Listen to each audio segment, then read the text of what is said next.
araw ng pag-ayos. Joke lang! Joke lang! Hindi talaga kita mapatulugin. Asang-asal sila kasi feeling nila baka nagbibiro lang ako. Nakahiga na sila lahat. Parang ready to sleep na sila lahat. Tapos makukuha ko pa magbiro. Parang ang gustong-gusto talaga nila makapunta doon sa tribal council. Joke, hindi totoo. Joke lang. Kami Hindi nga kasi para magising lang kayo, kaya ako sinabi mo. Hindi, problema mo yan mamaya. Basta kami, nag-iikot kami. Magsasapatos lang ako dyan ka lang. Ano? Kaalis dyan. Joke! Ang totoo. Joke lang. Ang totoo. Joke. Sabi namin, parang sigurado ka, pag ikaw nag-joke pa, parang kikilitin ka namin, bubuhatin ka namin, kikilitin ka namin hanggang sa hindi mo na kaya. Tapos si Chris, parang joke siya na iihawin namin. Sige, gagawin namin siya lechon. Kung mag-joke pa siya kasi nga, yung parang yung saya namin, nabibitin kami dahil nag-iisip kami na baka nga hindi totoo. Hindi. Ano kami? Unahan ko na to. Hawakan.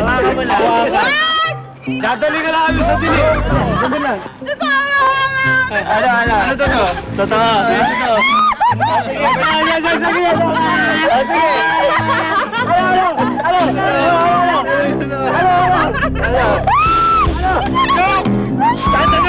Joke o totoo? Joke, sagot. Teka lang. Joke? Politiko. Ilagay. Totoo. Ilagay. Kala lalagyan niyo ako sa aboy.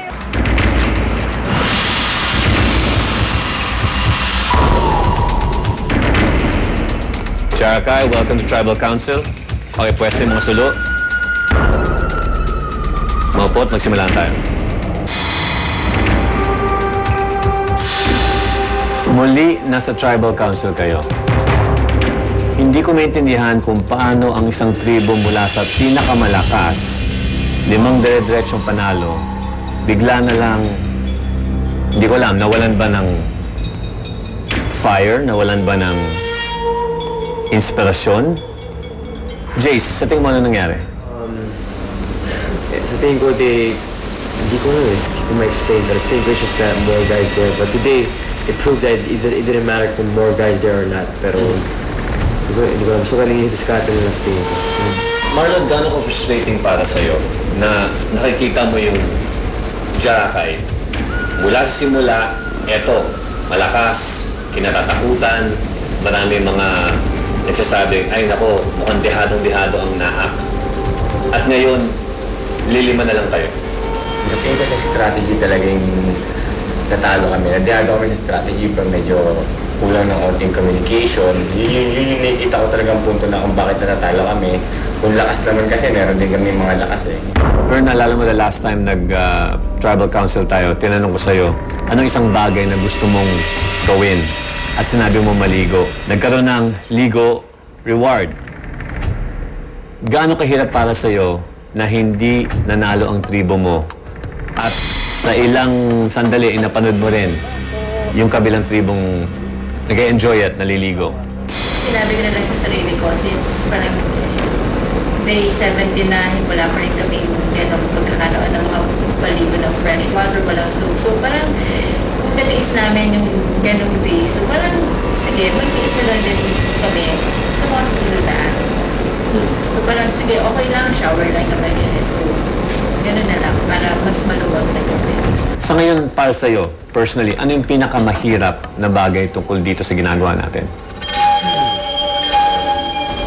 Mga insect bites. Mga sugat namin.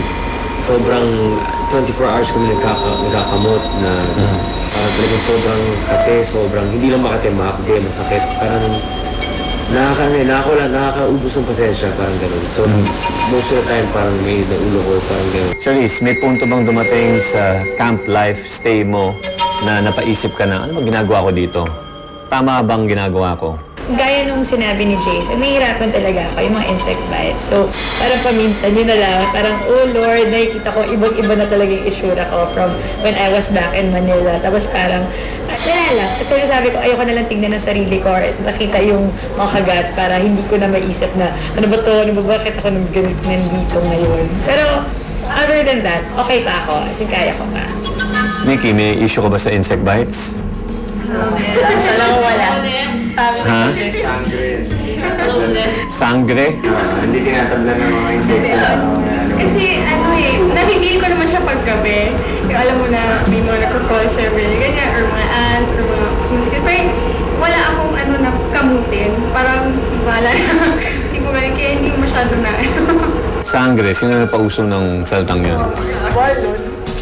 Sangre. Para siyang diwata kasi yung nakita ko. Wow! Para siyang isang barangay kumbatan, no? At pati yung mga insekto ayaw sa kanya. Ayaw siyang saktan. Susunod. Ikaw, Marlon, umiyak ka na ba sa buong stay mo dito sa isla? Nasasaktan lang ako. May chance ba na ilan sa mga katribo mo hindi pa lumalabas ang totoong personality at doon pa lang pagkatapos ng merge lalabas kung sino sila talaga? Survivor Philippines View